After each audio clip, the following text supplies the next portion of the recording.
Good afternoon. Welcome to the regularly scheduled meeting of the Economic Development and Regulatory Services Committee for today, which is April 23rd. I've been joined by colleagues, council members Gordon, Ellison, and Fletcher, which is a quorum of the committee. I'm first going to address the consent agenda. Item number 1 are liquor license approvals, and item number 9 are liquor license approvals. And item 10 are the renewals. Item 11 are the gambling license approvals, and 12 are the renewals. Item 13 are license improvements for Harriet's Inn, and item 14 is a business license operating conditions for the Northeast Palace. Item number 15 is setting a public hearing for an increase in building permit fees. Are there any items anyone would like to pull off on the consent agenda, which are items 9 through 15? Seeing none, I'll move the consent agenda. All in favor signify by saying aye. Aye. Any opposed? Those items are approved. We'll move to our public hearing agenda, which has 8 items, starting with item number 1, Roti Modern Mexican. Good afternoon. Good afternoon. My name is Craig Eliason, District Supervisor with Business Licensing, and I'm here today to present an application from Roti Modern Mediterranean, owned by Roti Restaurants, LLC. The business is located at 614 Washington Avenue Southeast in Ward 2.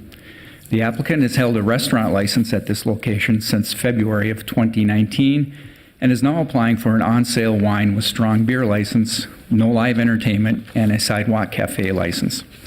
The hours of operation will be from 11 a.m. to 9 p.m., 7 days a week for both the interior and exterior.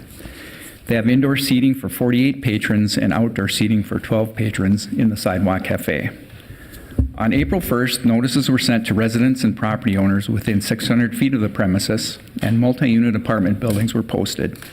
Notices were also sent to the Marcy Homes and Prospect Park Neighborhood Associations, the Southeast Business Association, and Councilmember Cam Gordon. We have received one written response to the public hearing notice, citing general concerns about increased pedestrian traffic and noise. A review of 311 complaints and 911 calls found no significant issues with Roti Modern Mediterranean, and there will be no conditions placed on their license. Business license recommends approval of an on-sale wine with strong beer license, no live entertainment, and sidewalk cafe license for Roti Modern Mediterranean. Are there any questions for staff on item number 1? Seeing none, we've been joined by Councilmember Cano, and I will move to open the public hearing on item number 1. Is there anyone here to speak to this issue? Anyone? Anyone? Seeing none, we'll close the public hearing. Oh, you're here. Great. Good afternoon, everyone. Good afternoon. My name is Ben. I'm the regional manager for Roti in Minnesota here. I just came to introduce myself and present our case. Our sidewalk cafe won't open quite yet just because they installed grass instead of concrete. So that won't be done for the next couple months. But we are asking to be able to serve wine and beer inside still. Great. Well, thank you. Thank you for being here today. Thank you. Is there anyone else here to speak to this issue? Seeing none, we'll close the public hearing. Councilmember Gordon. I'm happy to move approval of this item and welcome this new business into the community. Item number 1 has been moved for approval. Further comments or questions? Seeing none, all in favor signify by saying aye. Aye. Any opposed? That item is approved. We'll move on to item number 2. Welcome. Thank you, Madam Chair, committee members. I'm presenting an application from Power Pizza LLC, doing business as Good Times, located at 322 West 38th Street in Ward 8. Good Times currently has been operating in this location since 2018, and they have on sale one strong beer. They are requesting to add a permanent expansion of premises for the sidewalk.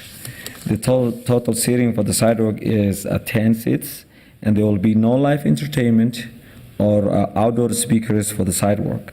The design plan for the sidewalk has been approved by the City of Minneapolis Public Works.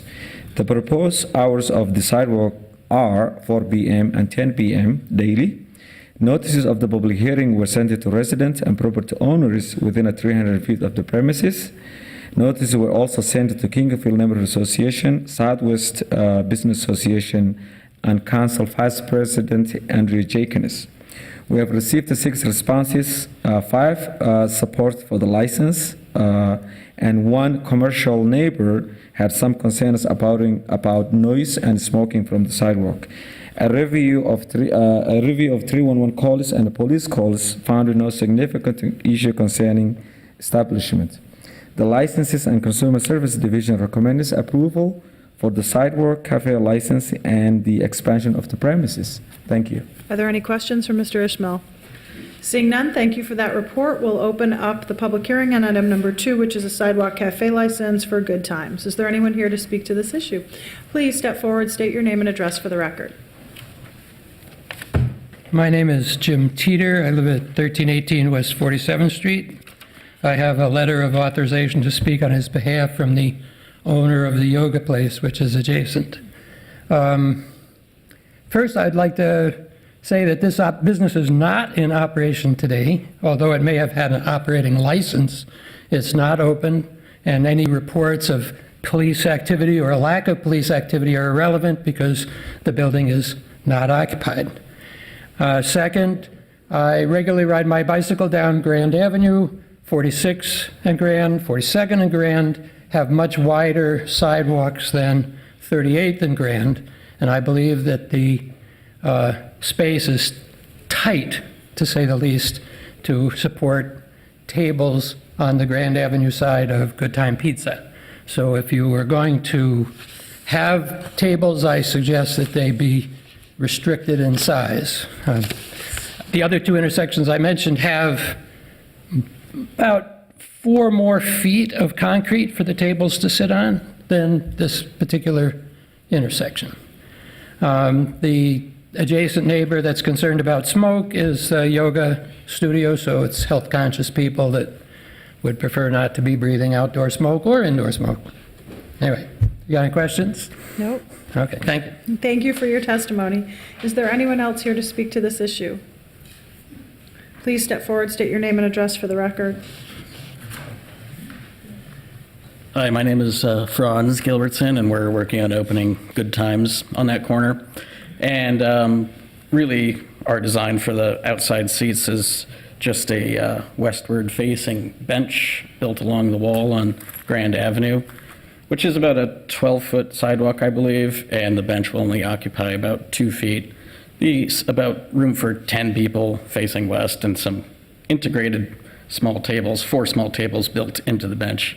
Kind of an example of something like this could be seen at other nearby businesses like Bryant Lake Bowl and Urban Bean Coffee.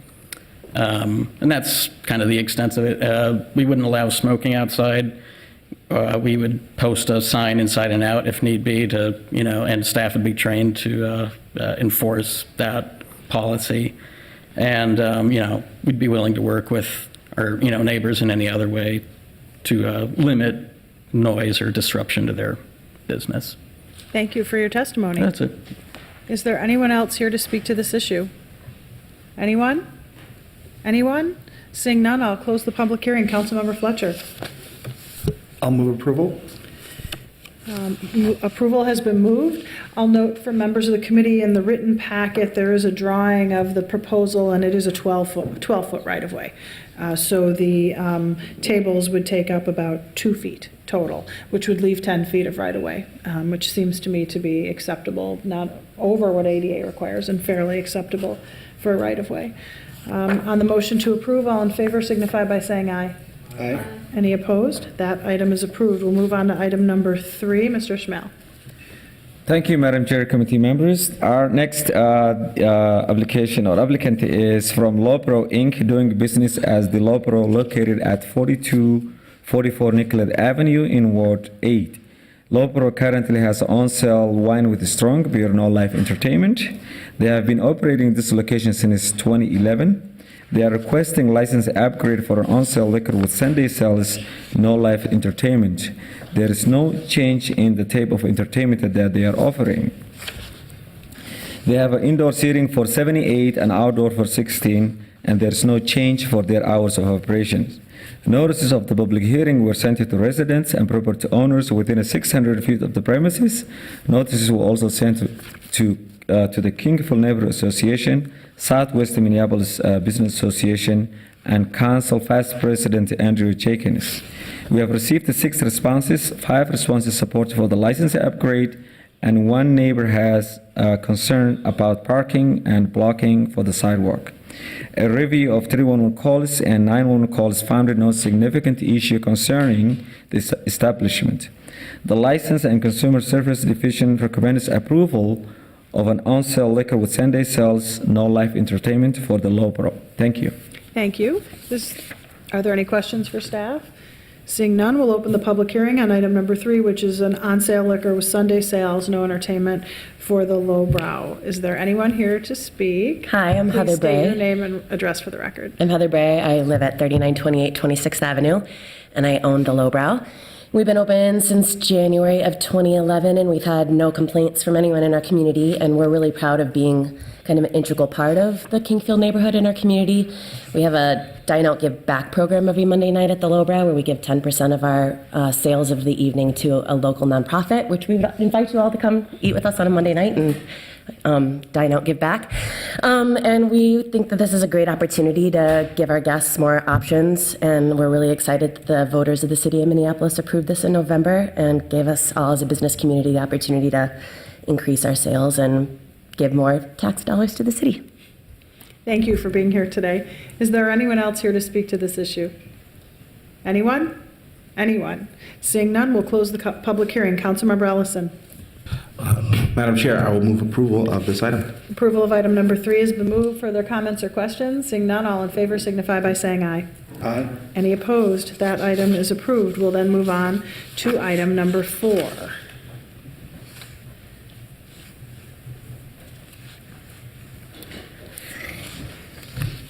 Thank you, Madam Chair and council members. My name is Beth Dominguez, and I'm a licensing inspector for the city of Minneapolis. I'm presenting an application for an extended hours license from Taqueria Los Ocampo 4 Inc., doing business as Taqueria Los Ocampo, located at 1507 East Lake Street in Ward 9. The applicant is requesting an extended hours license for their restaurant. Taqueria Los Ocampo has been at this location since April of 2019. Hours requested are 9 a.m. to 1 a.m. Monday through Thursday, and 9 a.m. to 4 a.m. Friday through Sunday, with no outside seating. On April 1st, 2019, public hearing notices were sent to the residents and property owners within 600 feet of the premises. Notices were also sent to the Lake Street Business Association, Powderhorn Neighborhood Association, and Councilmember Cano. We have received 1 response from the public hearing notices with concerns about the impact it will have on the safety of the neighborhood. A review of 311 calls and police calls found no significant issues concerning the business. At this time, I recommend the approval of the extended hours for Taqueria Los Ocampo. Are there any questions for Ms. Dominguez on her report? Seeing none, thank you for being here today. We'll open the public hearing on item number 4, which is an extended hours license. Is there anyone here to speak to this issue? Welcome. Please state your name and address for the record. Mary Hayes Greco, 3046 15th Avenue South. I'm a resident of the 3000 block that is right near the restaurant. And my neighbors and I are distressed at the thought of more late night traffic in our area. Our block struggles with noise and livability and garbage issues all of the time. And very often people come off of Lake Street having bought some food and park on our block, eat, talk late at night, drop garbage out, which the residents are then burdened with picking up. So our block is very stressed in the summertime as it is. And we feel that the addition of a restaurant that's open till 4 is not only going to increase noisy traffic late at night by my window when I'm trying to sleep in the summertime, but it's also going to be a magnet for people who've just come out of the bars all up and down Lake Street at 2 a.m. And where can we go eat? Oh, that place is open till 4. And they're going to come there, and even though they don't have a liquor license, there'll be a lot of inebriated people coming at 4 in the morning to the end of my block and then peeling out and dropping garbage and all the things that we struggle with. So none of my neighbors are very happy about the extended hours. We're very happy that the restaurant is there, and we're in support of successful minority restaurants, and the good food that's there. I look forward to eating it in the daytime, but we really do not want late night hours. Some years ago, we closed down the block, the neighbors closed down the license for Fernando's, a bar on that same corner, because of the noise and livability issue, and it got better after Fernando's was gone, and we're not happy about something coming back that is going to be open till 1 and 4 in the morning. So please, no. Thank you. Thank you for your testimony. Is there anyone else here to speak to this issue? Anyone? Anyone? Okay, seeing none, I'll close the public hearing. Councilmember Cano. Thank you, Madam Chair. Do you mind if I address some of those questions or issues? Perfect. Okay, wonderful. So I'm the council member of the area where this project is being proposed, and I've been working hand in hand with the Latino Economic Development Center as well as the owners of Los Ocampo, who have run a very successful business on the corner of Lake and Chicago up until recently, when Mr. John Wolf decided to build some apartment buildings, a few apartment not buildings, a few apartments on the corner of Lake and Chicago, and had to find a new home for Los Ocampo. So my office actually worked really hard to identify a location where Los Ocampo could go temporarily until their new the new building is built. While I'm not quite certain what the future holds for the space that Mr. John Wolf is redeveloping on the corner of Lake and Chicago, what I do know is that there's a lot of energy and positive energy happening at the formerly at the building formerly known as Las Mojarras, which is right across from Heart of the Beast, where Los Ocampo is now in collaboration with Latino Economic Development Center, a Latino hair salon, as well as a Latino bike shop. And so I'm actually really excited for the type of dynamic partnerships that could happen here to bring more activity into the commercial corridor, which does fall dormant after, I would say, about 7:30 or 8 p.m. on any given night, where we see a lot of people who would typically like to shop on Lake Street and spend their money on Lake Street and bring their families to Lake Street. They go home and in fear of the crime and the commercial sexual exploitation, don't engage with our corridor as robustly as they do with places like Eat Street and sometimes in downtown and other areas of the city, where people feel safe enough to go out with their families and their friends and their coworkers to spend dollars buying a taco or a torta or an agua fresca on Lake Street.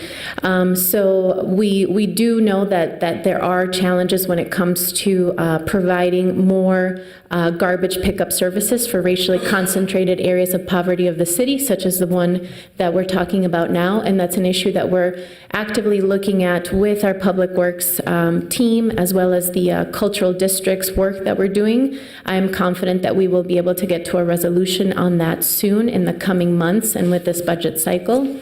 In the meantime, Los Ocampo has been really actively involved with our local police department and precinct in addressing some of the issues around crime and safety. I'm looking forward to helping to support more collaborations between the hair salon and the bike shop and Latino Economic Development Center, as well as Los Ocampo, to figure out how we together address some of those challenges around public safety and having folks be out in the community, supporting our local businesses, developing relationships across the street with Heart of the Beast.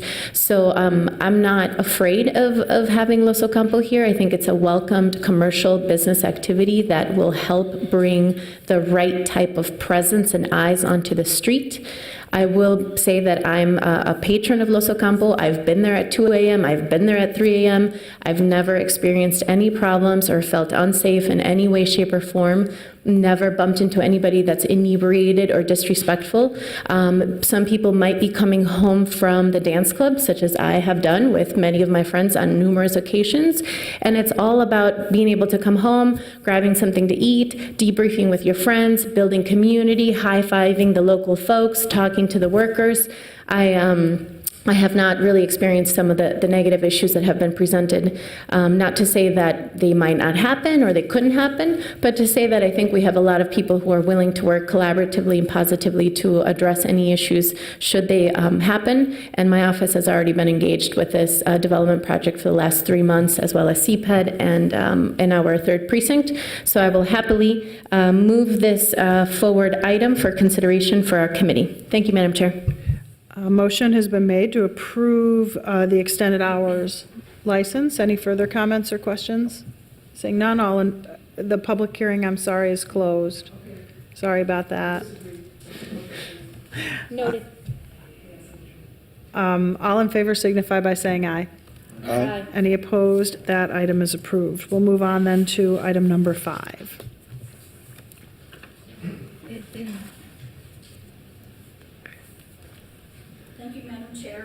Members, my name is Lisa Schmeller, and I'm a licensed inspector for the city of Minneapolis. I'm presenting an application for a license upgrade from Chatterbox Enterprises, Inc., doing business as Chatterbox Pub, located at 2229 East 35th Street in Ward 9. The current license is an on-sale wine and strong beer with limited entertainment. The applicant is requesting an on-sale liquor with Sunday sales, limited entertainment. Chatterbox Pub has been operating at this location since October of 2002. There are no changes in the hours of operation. Indoor, it's 11 a.m. to 1 a.m. daily with seating for 70. Outside patio, 11 a.m. to 10 p.m. daily with seating for 50. A new business license operating condition was signed on March 21st, 2019, and this will replace the previously approved condition. On April 1st, 2019, public hearing notices were sent to residents and property owners within 600 feet of the premises. Notices were also sent to the Corcoran Neighborhood Association, West of Rail Business Association, and Councilmember Cano. We received 7 responses from the public hearing notices, 3 in support, 4 with concerns about drinking alcohol, patrons that are loud and intoxicated when leaving, damage to property, loud noise from the business, drunk drivers, and parking issues for homeowners. A review of 311 calls and police calls found no significant issues concerning this business. At this time, I recommend approval for an on-sale liquor with Sunday sales, limited entertainment for Chatterbox Pub. Are there any questions for Lisa about her report? Seeing none, thank you for being here today. We'll open the public hearing on item number 5 and ask if anyone is here to speak. Please come forward and state your name and address for the record. Yes, Stephen Miller, live at 4827 Park Avenue South. My wife and I have been, operating the Chatterbox since 2000. It's actually been licensed as the Chatterbox legally since 1934. And before that, it was a speakeasy called the Chatterbox. So it's always been the Chatterbox since 1923. So kind of a cool thing is adding cocktails back in here. What you'll see up in City Pages when we do it is that the Chatterbox will be resuming full cocktail service after an 85-year hiatus, which is incredible because it's true. So we appreciate the opportunity. Thank you for being here today. Congratulations to you. Thank you. Is there anyone else here to speak to this issue? Anyone? Anyone? Seeing none, we'll close the public hearing. Councilmember Cano. Thank you, Madam Chair, and I would like to bring this item forward for the committee. Thanks. Item number 5 has been moved for approval. Further comments or questions? Seeing none, all in favor signify by saying aye. Aye. Any opposed? That item is approved. We'll then move on to item number 6. Let's see. Mr. Elias, thank you. Thank you. Craig Elias, and again with business licenses. I'm presenting an application from France 44 Cheese Shop, owned by France 44 Foods, Inc. Business is located at 4351 France Avenue South in Ward 13. The applicant has held an on-sale wine with strong beer and no live entertainment license at this location since 2010 and is now applying for an on-sale liquor with Sunday sales with no live entertainment license. The hours of operation will be from 9 a.m. to 9 p.m. Monday through Saturday and 11 a.m. through 6 p.m. on Sunday. They have indoor seating for 38 patrons and outdoor seating for 12 patrons. On April 1st, notices were sent to residents and property owners within 600 feet of the premises, and multi-unit apartment buildings were posted. Notices were also sent to the Linden Hills Neighborhood Council, the Linden Hills Business Association, and Councilmember Palmisano. We have received no responses to the public hearing notice. A review of 311 complaints and 911 calls found no significant issues with France 44 Cheese Shop, and there will be no conditions placed on their license. Business licensing recommends approval of an on-sale liquor with Sunday sales, no live entertainment license for France 44 Cheese Shop. Are there any questions for staff regarding this report? Seeing none, thank you for your report. I'll note that we've been joined by Councilmember Palmisano, who I know is a big user of France 44 Cheese Shop, because I see the bags at her house all the time. So I know she's there quite a bit and came to be supportive of the application. Is there anyone, and I would assume you don't wish to speak. Is there anyone here? I'll open the public hearing on item number 6. Is there anyone here to speak to this issue? Please state your name and address for the record. Benjamin Roberts, 4146 Pillsbury Avenue South. Just wanted to come introduce ourselves. I've been managing that store and the food enterprise since 2008, and we're looking forward to expanding and doing more great things. That's great. Thank Thanks. you for being here today. Is there anyone else here to speak to this issue? Anyone? Anyone? Seeing none, we'll close the public hearing. Councilmember Fletcher. I'll move approval. If approval of item number 6 has been moved, further comments or questions? Seeing none, all in favor signify by saying aye. Aye. Any opposed? That item is approved. We'll move on to item number 7. Ms. Shaw, welcome. Good afternoon, Madam Chair, members of the committee. You have before you a request for the passage of a resolution adopting the assessment, levying the assessment, and adopting the assessment rule for Pace Energy financing for Britain Glass project located at 2300 North 2nd Street. The Britain Glass is a Minneapolis manufacturing facility that was established in 1912 and has been in their current location at 2300 North 2nd Street for decades. They include wholesale distribution, fabrication of glass, aluminum projects, and glass glazing. And at this time, they would like to put a rooftop solar array on the roof of their facility. The project cost is $279,000. St. Paul Port Authority has approved financing at 5% for a term of 10 years, and we will be placing the assessment to pay back that financing. And because of this solar project, they will be saving $13,000 a year in their annual energy cost to the building. So, do you have any questions? Are there any questions for Ms. Shaw on her presentation on Britain Glass? Seeing none, thank you for that report. We'll open the public hearing on item number 7, which is a PACE financing for Britain Glass. Is there anyone here to speak to this issue? Anyone from Britain Glass here? Okay. Okay. Anyone else like to testify on this issue? Seeing none, I'll close the public hearing. Councilmember Ellison. I'll move approval of this item. Approval has been moved for item number 7. Further comments or questions? Seeing none, all in favor signify by saying aye. Aye. Any opposed? That item is approved. We'll then move on to our last public hearing, which is a presentation by Mark Gardner on item number 8. Thank you, Chair Goodman, committee members. The report before you today requests authorization for city staff to enter into a land sale redevelopment agreement to sell the city-owned property at 2313 13th Avenue South to the Indigenous Peoples Task Force for $1 to construct the McWanadan Otasukan Art and Wellness Center project. The property closing will be contingent upon the Indigenous Peoples Task Force securing all financing necessary to commence and complete construction of the project.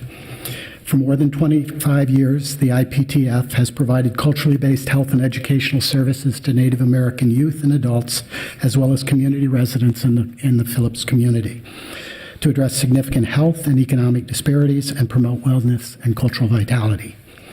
In the mid-90s, IPTF successfully secured financing and developed a supportive housing project for individuals and family living with HIV/AIDS, located adjacent to 2313 13th Avenue South, which it continues to own and operate and provide case managed services for residents. Since that time, IPTF youth and community health programs have expanded significantly and now include youth theater, programs in native arts, food, medicinal gardening, environmental advocacy, and sustainability. IPTF has recently established a social benefits enterprise in DigiBaby to develop and distribute healthy baby food products.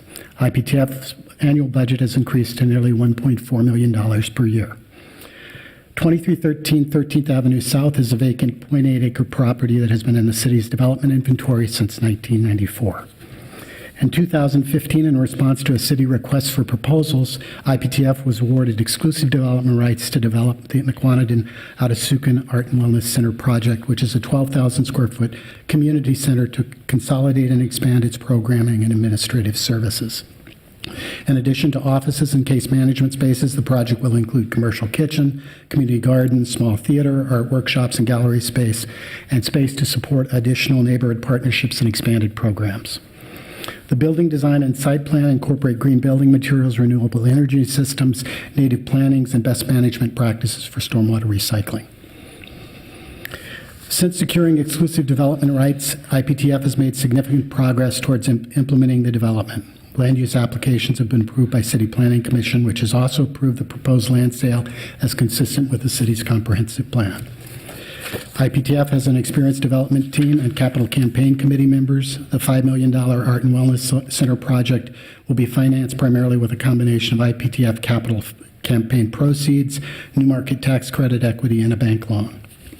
Last year, the Indigenous Peoples Task Force submitted a letter to the city requesting the city become a financial supporter of the project by reducing the purchase price of the property to $1 to demonstrate city support for the project to potential funders and increase fundraising momentum. Sale of the property is for $1 is a write-down from the appraised reuse value of $225,864. To date, IPTF has secured about 45% of their capital campaign target amount and continues to work closely with potential funders, corporate, tribal, and individual donors to secure remaining commitments. At this time, IPTF anticipates that it will secure its project financing commitments and then close with the city-owned property and commence construction by late 2019 or early 2020, with building completion in 2021. This report requests city adoption of the land sale resolution and approval for the staff to enter into a land sale redevelopment agreement with the IPTF for the sale of the property for $1 for the McQuanadan Outasukan project. Other actions identified in the report are also necessary to implement the land write-down and the development program for the Art and Wellness Center project. This time, I would like to recognize the presence of Executive Director Sharon Day and Project Coordinator Mike Newman from the Indigenous Peoples Task Force, and I'm available to respond to your questions about this report. Are there any questions for staff on item number 8? Seeing none, thank you for your report. I'm going to open the public hearing on item number 8 and note there are 4 items, including authorizing the terms of a land sale and execution of a land sale redevelopment agreement, authorizing a write-down, authorizing the use of the Indigenous People Task Force Stabilization Compressed Earth Block Construction Program in lieu of our Registered Apprentice Program and prevailing wage policies, and then passing a resolution for the sale of the property. Is there anyone here to speak to this issue? Anyone? You are welcome to come up, Ms. Day. Good afternoon, Madam Chairman, members of the committee. My name is Sharon Day, and I'm the Executive Director of the Task Force. And I just want to say that we've been working hard and diligently to raise the money and for this building that we need. And we're currently all housed in our community center at our housing complex. Welcome to stop by and see us anytime, and if you do, you will see how badly we need this new building to continue to provide services and for the youth in our community. Thank you. Thank you, and thank you for being here today and all of your good work. Is there anyone else here to speak to this issue? Anyone? Anyone? Seeing none, I'll close the public hearing and move approval of the staff recommendation of all of the items that have been discussed by staff and listed below. Are there any further comments or questions? Councilmember Gordon. I just want to note how significant this is and what a big step we're taking, and just wonderful to see the goals and the aspirations and what you hope to do and how far you've come along the way so far. And just kind of as a, representing people of Minneapolis, I think that we can feel proud that we're able to do this and to be part of this partnership, and wish you good fortune and good luck in the next phase. Thank you, Councilmember Gordon. Further comments or questions? Seeing none on the motion to approve, all in favor signify by saying aye. Aye. Any opposed? That item is approved. Thank you for being here today. We'll then move on to our discussion agenda, starting with item number 16, which will be presented by Ms. Keller. This is the rental license conditions for a number of properties listed below. Ms. Keller, welcome. Thank you, Madam Chair, Council members. Before you today is a mediated settlement between the city and owners of 18 properties totaling 490 units previously owned by Mr. Stephen Friends and currently owned through contract for deed by a number of companies: LO1 LLC, LO2 LLC, LO3 LLC, and then H. Scott Properties, Lucian Properties, and C&K Properties LLC. These properties were originally part of a much larger portfolio owned by Mr. Friends. At the time his rental licenses were revoked, the portfolio numbered 60 properties. Because at least 2 of his licenses were revoked, Mr. Friends is currently ineligible to hold an ownership, security, revisionary, or control interest in any rental license in Minneapolis. The department and city determined that these contract for deed sales leave an ownership and security interest by Mr. Friends and has denied or is in the process of denying all 18 licenses before you today. The department and city attorney's office were approached by the owners of these properties about engaging in a mediated settlement. To prepare, I met with renters from the buildings and building leaders in the properties to hear about their concerns and their priorities, the majority of which were included in the settlement agreement. The settlement contains the following provisions in exchange for licenses. First, it establishes timelines for the property owners to extinguish Mr. Friends' interest in the properties and the appointment of an administrator if the deadlines are not met. Secondly, there are protections from evictions based on back rent from before the effective date of the agreement, and protection from non-renewal of leases or other notices to vacate, except for legal evictions for 2 years. There's also protection from rent increases in excess of 5% each year for 2 years. And renters are listed as beneficiaries of the agreement, meaning that they can enforce its provisions in civil court.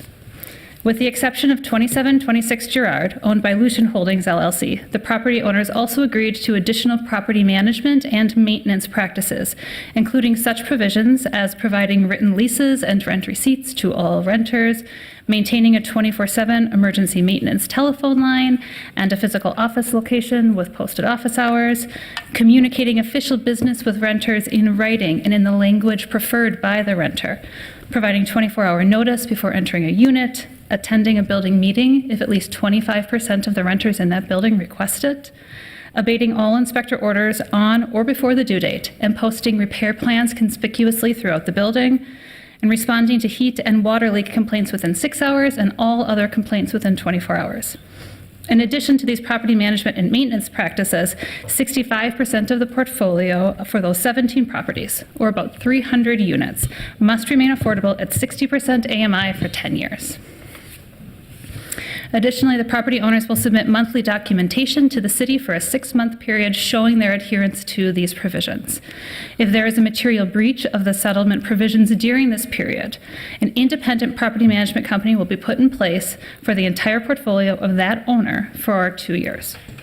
After the mediation was successful, the city attorney's office accompanied us back to the same group of renters to explain the settlement provisions and to talk with them about how to engage with the other households involved in the settlement and next steps. We have since mailed a notification in both English and Spanish to all impacted units. Should this committee and the full council approve the settlement, additional engagement is planned and includes a widely broadcast meeting on the evening of May 8th, with notice given via mail, door knocking, and phone calls. The city is partnered in this outreach by those renter leaders and by Inquilinos Unidos por Justicia. Renters are to be provided with a copy of the agreement in the language of their choice, and I anticipate opportunities in the coming months to check in with the people who rent their homes in these buildings. We are also focused on the enforcement of the provisions, working with 311 to develop a tool which can easily be used to log complaints specific to the agreement. internally developing an easy way for the property owners to transmit their monthly documentation back to us, and building out a dashboard so that renters can easily check on inspection, violation, and service request data. This concludes my report, and I'm available for questions. Are there any questions for Ms. Keller on item number 16? I don't believe we have any questions. So thank you very much for being here today and for all the work that you and the City Attorney's Office have done to get to this point with these buildings. Thank you. Are there questions or comments or a motion from members of the committee? Seeing none, I'll move approval of the staff recommendation with regard to this item. I don't think the lack of comments is not indicative of a lack of enthusiasm for the agreement as much as a healthy bit of skepticism with regard to whether or not any of these folks will be able to get permanent financing within 90 days. So the whole thing falls apart basically if they can't get financing, correct?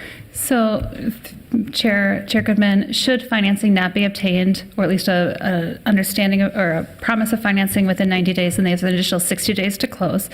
But should financing not be obtained within that period, then an administrator is put in place for these buildings. Yeah, I understand that outcome. I personally, I have a lot of fear that the previous owners are just watching the clock tick. We're already a year into the license revocation, so now there's only 4 years left before they can own properties again. And the kind of very close relationship that the owners have with the previous owners is somewhat worrisome to me with regard to the properties falling back into the hands of the previous owners. I don't know if Mr. Ledmere had a comment about that, and that's why he's anxiously getting out of his chair or not. I do, Councilmember Goodman, just as to counting down the clock, the city attorney's office's position has been in written filings consistent that that clock doesn't start counting down until Mr. Friends' interests are extinguished from all current licenses, and he still has those interests in the 18. So to the extent he's trying to run down the clock, we're going to take the position that he is failing to do that. Great. Okay, thank you. Councilmember Ellison? Thank you, Madam Chair. Just wanted to say, I think that, there's definitely we want to make sure that we're not claiming that we're out of the woods yet. We know that these tenants are not out of the woods yet. There's going to be this 90 days. But I also did want to affirm a lot of gratitude for your work and the city attorney's work to start pushing us towards this outcome, because I think a lot of hard work went into it. And I think that we are, should we get the outcome, should these property owners be able to secure financing within 90 days, that's going to be this is going to be a really, really healthy outcome for the tenants, and that's what we're fighting for. And I want to thank your hard work in making that happen. On the motion to approve the staff recommendation, all in favor signify by saying aye. Aye. Any opposed? That item is approved. Thank you so much, both of you, for all of your hard work on this. Then we'll move to item number 17. Mr. Mercer, welcome. Good afternoon, council members. I'm Miles Mercer from the Business Development Group at CPED. This item is related to funding recommendations for the Business Technical Assistance Program. I'm filling in for Daniel Bonilla. Daniel leads the city's Business Technical Assistance Program, also known as BTAP, and I credit him with improving and innovating the program over the past several years. In short, the BTAP program funds nonprofit, community-based organizations to provide business consulting services to Minneapolis entrepreneurs and small businesses. For example, this assistance can be help with business plans, financial projections, navigating regulations, real estate issues, and diverse supplier certifications and procurement. About once a year, we release a request for proposals to fund the support organizations. This afternoon, we are asking you to authorize grant agreements with 12 nonprofit organizations for the 2019 funding round, and those organizations are listed and described in the staff report. There are other parts of the BTAP program with their own acronyms. There's CTAP for cooperative businesses, DTAP for emerging real estate developers, and the professional series for various specialized topics. This action before you today focuses on the core part of BTAP, which is the personalized technical assistance for entrepreneurs.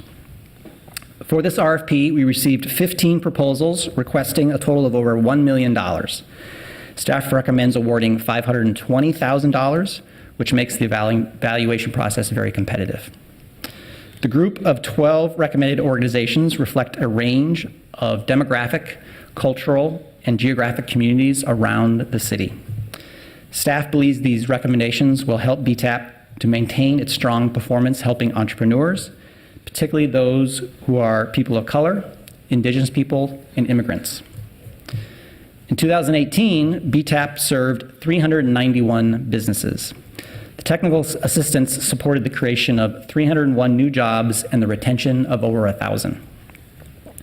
87% of the entrepreneurs were low to extremely low income, and 85% were entrepreneurs of color. This program aligns well with the city-adopted priority of operationalizing a strategy to increase the number of businesses owned by people of color to eliminate disparities. In sum, the BTAP program is helping the city to grow equitably, and we appreciate your support.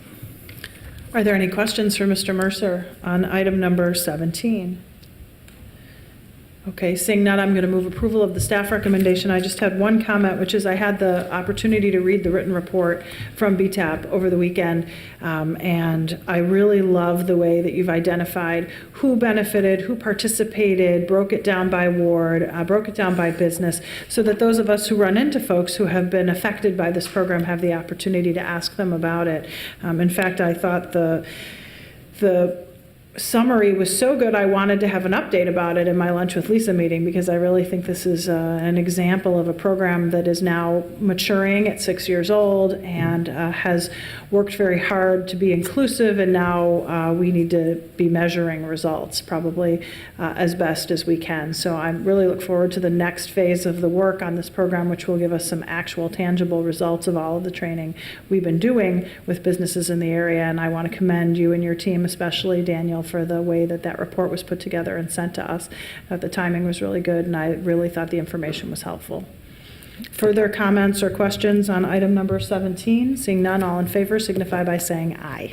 Aye. Any opposed? That item has been approved. And our last item is the city's most popular economic development program, Great Streets, by its amazing manager, Rebecca Perel. Thank you for being here today. Good afternoon, Madam Chair and committee members. I'm before you this afternoon with the 2019 Great Streets Business District Support Grant Contract Award recommendations. And this is the 11th year of Business District Support Grants.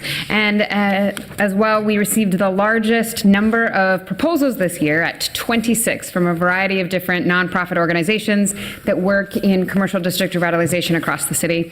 Some are business associations, others neighborhood organizations, community development corporations, and other cultural groups that are working with businesses and on district vitality. The 26 proposals requested just over $1 million in funding, and we are recommending $538,733 to 5 proposals fully, 13 proposals partially, and 8 proposals with no funding. It was a very competitive round, not only in the sheer number and amount of dollars that were requested, but also in the quality of the proposals. I've been working on the Business District Support Program since its inception, and in my eyes, it probably was the most challenging award review committee meeting that we've had, in that there was a lot of agreement that the proposals in general were well written and requesting things that were exciting to consider as possibilities. We did do, the review committee is made up of representatives both from CPED, Public Works, the City of St. Paul, and outside funders and partners. And we really focused on the quality of the proposals as well as the impact of the various strategies that were proposed. The variety of different initiatives and activities that are proposed and that you'll see outlined, and that's the design of the Great Streets Business District Support Program, in that there's a wide variety of activities that are eligible that organizations across the city can propose to be funded through the program. Some are new and innovative, others are the bread and butter of just our traditional grassroots business organizations and what they do and how they provide services and value to their members. All share the foundational goal to support commercial vitality and strengthen our small businesses and overall commercial district success across the city. I'm available for any questions if you have any. Are there any questions for staff? Councilmember Ellison. Just want to thank you for the hard work on this. I think for both items 17 and 18, we're seeing it's not just a small handful of tried and true organizations that are just kind of churning through these programs, but we're seeing a lot of smaller organizations get some support. And I was also really happy to see West Broadway teaming up with sort of the Camden Town, unofficially known as, to get some support up there, because I know that they don't have a fiscal agent that far up north, and so loving to see Ward 4 and Ward 5 sort of showing each other some love there. So, so just thank you for all the work, and really appreciate this grant round. Thanks. And speaking of showing some love, I want to point out the partnership between the 5th Ward and the 7th Ward and the 3rd Ward in the Chameleon Shops proposal, which is working with various artists of color and entrepreneurs of color to help them be located in storefronts downtown that are currently vacant. It's a great example of a private-public partnership that's leveraged money from various partners in order to do something great. I think some of these projects were really innovative. I especially appreciate the fact that you paid a lot of attention to leverage. If there were organizations that only got money from us and have done nothing to kind of expand that network, they need to look somewhere else before we fund those again. And then there were the ones that just consistently are very, very high performers, which continue to do incredible work, especially in South Minneapolis. A very impressive group of proposals. I can see where you would have a hard time making choices. But I am going to move the staff recommendation because I think that you've worked very hard to get to this point. Further comments or questions on the motion to approve the staff recommendation? All in favor signify by saying aye. Aye. Any opposed? That item is approved. Seeing no further business before us, we are adjourned.